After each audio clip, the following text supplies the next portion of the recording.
it was very difficult for me to figure out where my boundaries were because I'd grown up poor and didn't have anything. So it's easy when you don't have anything and people ask you for money. And they say, I need $500. You say, I don't have it because I'm just trying to get my rent paid. It's harder when your multi-million-dollar salary is now in the paper and you get a lot of friends and cousins you didn't have before. So how do you set boundaries for yourself? I was having trouble setting boundaries for myself for even strangers. People would just show up at my door in Chicago and say, Oprah, I left my husband, please help me. And I would, because she knows I have it. So what I learned is that, the reason why people keep showing up is because my intention is to make them think that I'm such a nice person that you can ask me for anything, you can get me to do anything, I'm gonna say yes, I'm gonna say yes. So when Stevie called me this time, I thought I'd try out my first no on Stevie. Let's start big. He wanted me to donate some money to a charity, and I didn't want to donate to the charity because I have my own charities and I care about a lot of people, but the problem is when you have money, everybody thinks you just want to give to everything. So every letter I ever get starts with, we know you love the children. Yes, I do love the children, but somebody else is going to have to help the children. So I said to Stevie, no. And as a person who has that disease to please, I was waiting for him then to say, I will never speak to you again. I will never call you. I will never sing a song for you. And he didn't. He just said, okay. Okay? Okay, it's okay? He said, okay, check you later. And what I learned from that is, many times you will have angst and worry about things and put yourself in a state when the other person really isn't even thinking about you. So learning that I could specifically determine for myself what the boundaries were for me, what I wanted to do, give my money, give my time, give of my service to who I wanted to give it to when I did, that I get to make that decision. And just because you get 100 requests a week doesn't mean you have to try to fulfill all of that. Just because you have all of these demands on your time and on you doesn't mean that you have to say yes. You get to decide because you're the master of your fate. The captain of your soul, as William Ernest Henley said in Invictus.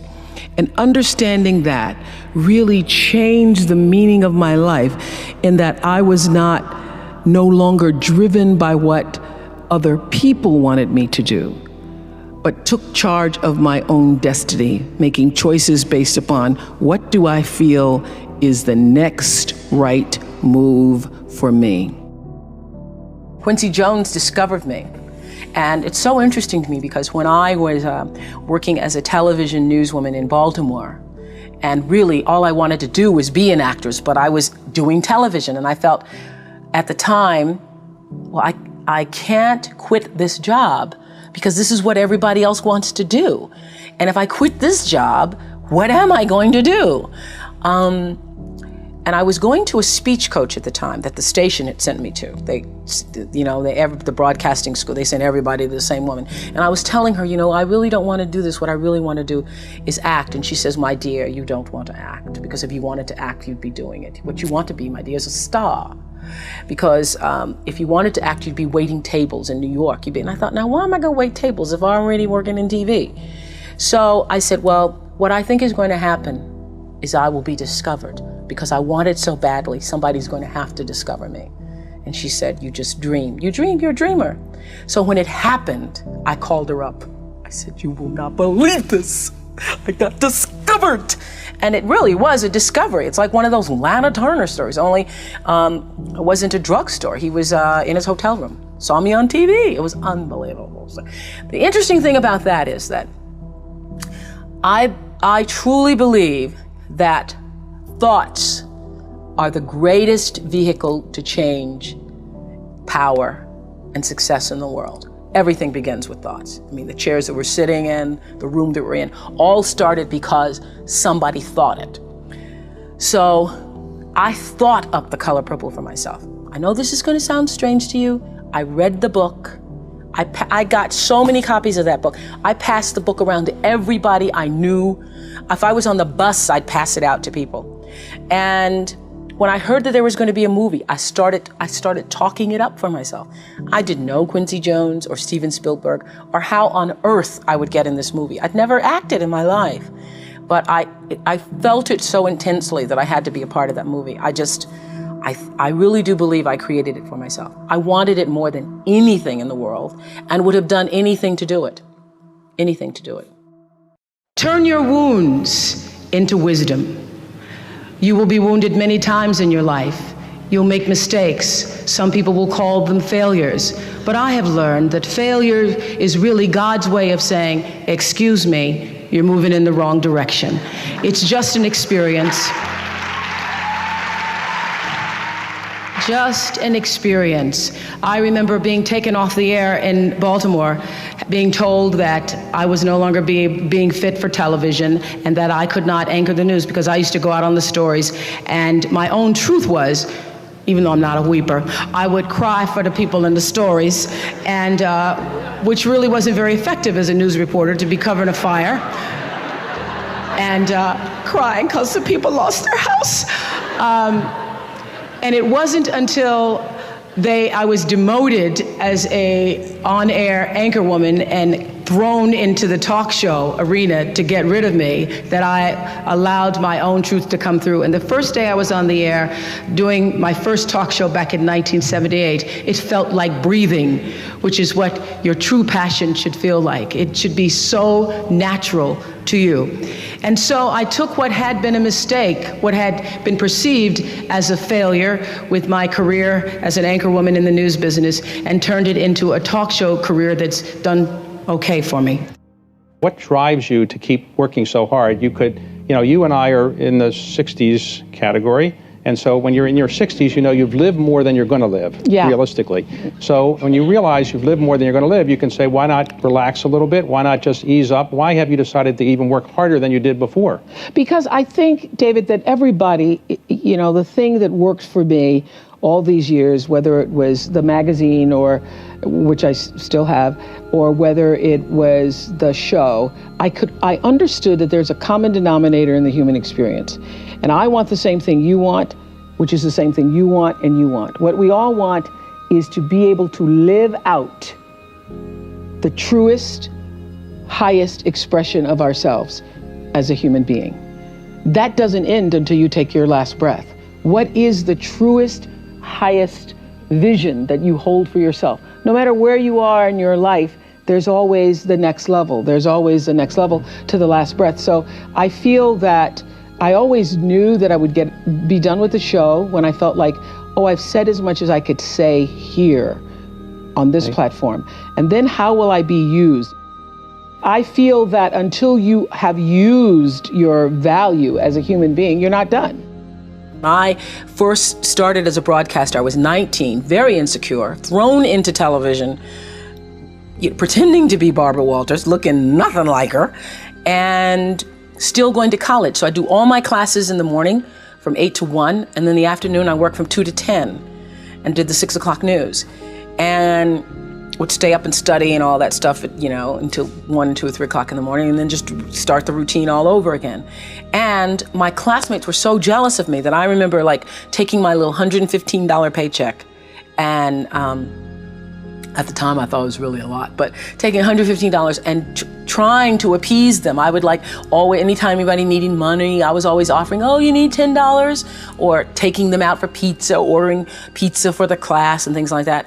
That whole disease to please, that's where it was the worst for me, I think, because I wanted to be accepted by them and could not be, because first of all, I didn't have the time. They wanted me to pledge, and I didn't have the time to pledge. I didn't have the time to be a part of all the other college activities or a part of that whole lifestyle. And it was very difficult for me socially, really one of the worst times of my life, because I was trying to fit in school and be a part of that culture, but also trying to build a career in television. It's very difficult for me to even see myself as successful, because I still see myself as in the process of becoming successful. To me, successful is getting to the point where you are absolutely comfortable with yourself. And it does not matter how many things you have acquired. The ability to learn to say no and not to feel guilty about it, to me, is about the greatest success I have achieved. The fact that I have, in the public side, done whatever is fine. It's all a part of a process for growing for me. But to me, to have the kind of internal strength and internal courage it takes to say, no, I will not let you treat me this way, is what success is all about. It's the same thing that prevents you from being abused as a child, that prevents you from being abused as an adult, that allows you to build success for yourself. I will not be treated this way. I demand only the best for myself. You are worthy to say no. That it's okay if you say no. It's okay if you say no and then people don't like you. That's really okay. The important thing is how you feel about what you're doing, how you feel about yourself. It's a long struggle, though.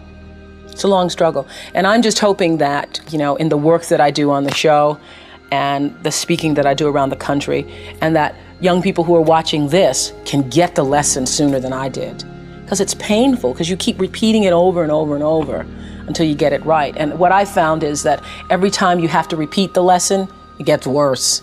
Because I call it God trying to get your attention, the universe trying to get your attention. So we didn't get your attention the first time, so we're gonna have to hit you a little harder this time. So I'm still doing it, I'm still learning. Create the highest, grandest vision possible for your life, because you become what you believe. When I was a little girl, Mississippi, growing up on the farm, only buckwheat as a role model, watching my grandmother boil clothes in a big iron pot through the screen door because we didn't have a washing machine and made everything we had.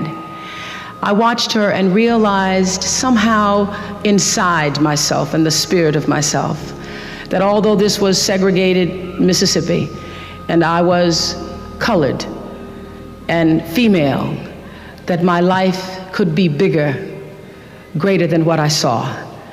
I remember being 4 or 5 years old. I certainly couldn't articulate it, but it was a feeling, and a feeling that I allowed myself to follow. I allowed myself to follow because if you were to ask me what is the secret to my success, it is because I understand that there is a power greater than myself that rules my life. And in life, if you can be still long enough in all of your endeavors, the good times, the hard times, to connect yourself to the source. I call it God, you can call it whatever you want, to the force, nature, Allah, the power. If you can connect yourself to the source and allow the energy that it is your personality, your life force, to be connected to the greater force, anything is possible for you. I am proof of that. I think that my life, the fact that I was born where I was born and the time that I was and have been able to do what I've done, speaks to the possibility, not that I am special, but that it could be done. I have paid attention to my life because I understand that my life, just like your life, is always speaking to you, where you are, in the language, with the people, with the circumstances and experiences that you can understand and interpret if you are willing to see that always life, God, is speaking to you. Now, it took me a while to actually really get this and to understand it, but once I did, I started paying attention to everything.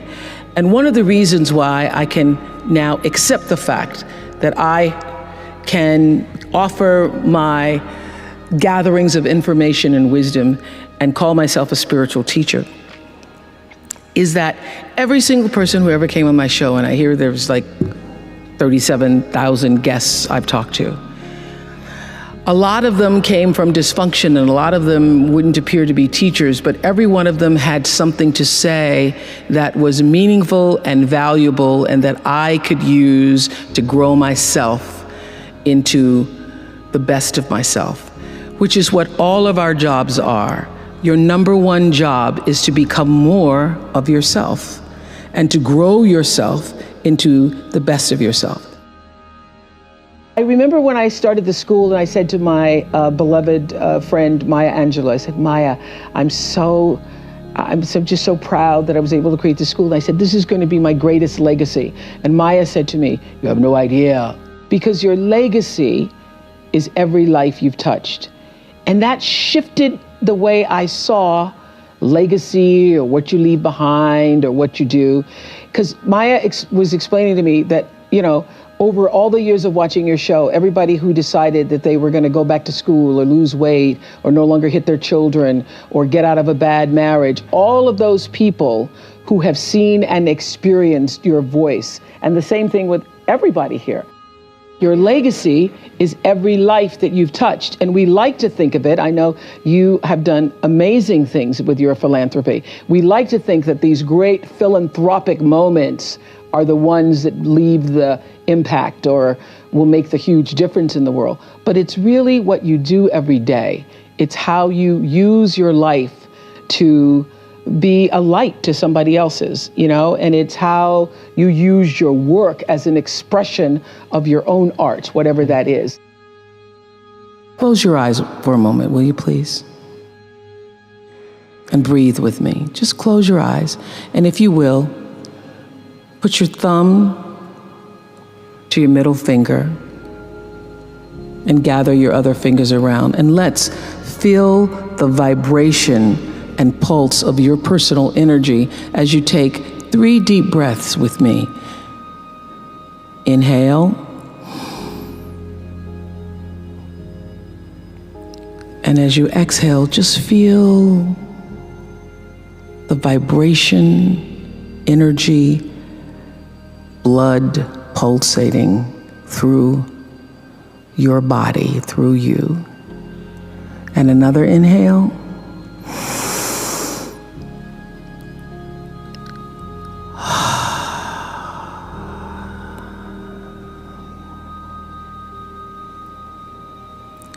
And another inhale.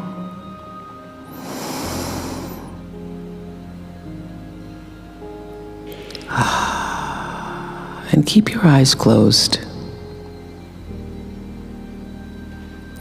And let's just think about this day.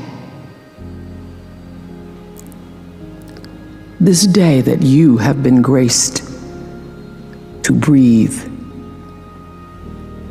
in and out thousands of times. This day where many of those breaths were taken for granted. You just expected the next one to come. But the truth is, there's no guarantee that the next one comes. This day, how you started your day, what your thoughts were this morning, how you've carried yourself through this day, how you've been allowed to have encounters and experiences, some challenging, some more life-enhancing, that pushed you forward another day of being here on the planet Earth as a human being. Let's just think about that. After all you've been through, in this day alone, and the many days and years past, how you got here to this prestigious, esteemed university, the choices you made that have brought you to this day.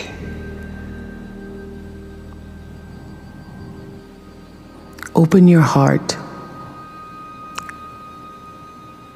and quietly to yourself say the only prayer that's ever needed. Thank you. Thank you.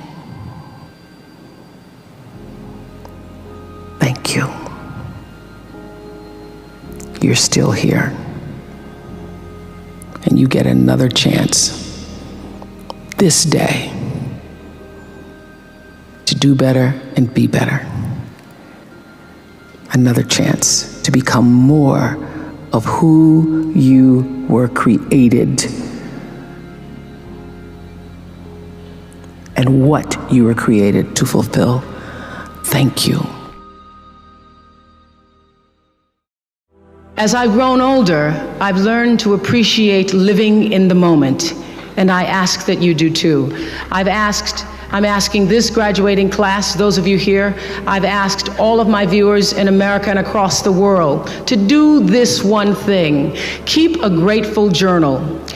Every night, list 5 things that happened this day, in days to come, that you are grateful for. What it will begin to do is to change your perspective of your day and your life. I believe that if you can learn to focus on what you have, you will always see that the universe is abundant and you will have more. If you concentrate and focus in your life on what you don't have, you will never have enough. Be grateful. Keep a journal. You all are all over my journal tonight.